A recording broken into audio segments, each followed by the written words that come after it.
बापू के दिखाए रास्ते पर चलते हुए सत्याग्रह की भावना से अब मैंने फैसला किया है कि मैं इस केस में जस्टिस स्वर्णकांता जी के कोर्ट में ना तो स्वयं पेश होऊंगा और ना ही मेरी तरफ से कोई वकील पैरवी करेगा। सीबीआई ने तुरंत इस फैसले को हाईकोर्ट में चुनौती दी और ये केस जस्टिस स्वर्णकांता शर्मा जी के सामने लगा।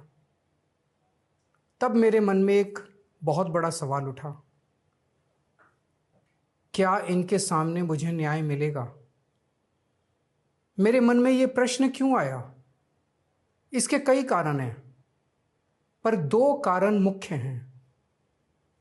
पहला कारण यह कि आरएसएस की जिस विचारधारा वाली सरकार ने झूठे आरोप लगा के मुझे जेल डाला, जज साहिबा ने स्वयं माना है कि उस विचारधारा से जुड़े संगठन अखिल भारतीय अधिवक्ता परिषद के मंचों पे वे कई बार जाती रही हैं।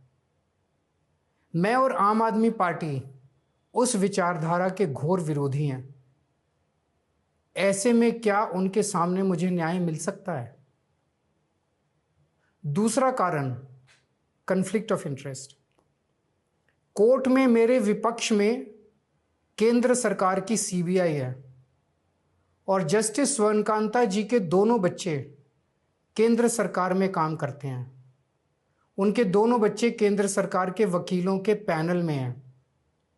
हमारे सामने कोर्ट में दूसरी ओर से वकील हैं सॉलिसिटर जनरल श्री तुषार मेहता जी। तुषार मेहता जी दोनों बच्चों को केस देते हैं। उन्हें कितने केस मिलेंगे, कौन से केस मिलेंगे, ये तुषार मेहता जी तय करते हैं। भारत सरकार के पैनल में लगभग 700 के करीब वकील हैं, लेकिन जस्टिस स्वर्णकांता जी के बेटे सबसे ज्यादा केस पाने वाले वकीलों में से एक हैं। उनके बेटे को 2023 से 2025 के बीच लगभग 5,904 केस डॉकेट मिले। इससे उनके बेटे को करोड़ों रुपए की फीस मिली। आज की तारीख में उन बच्चों का भविष्य और कमाई दोनों काफी हद तक तुषार मेहता जी पर निर्भर है।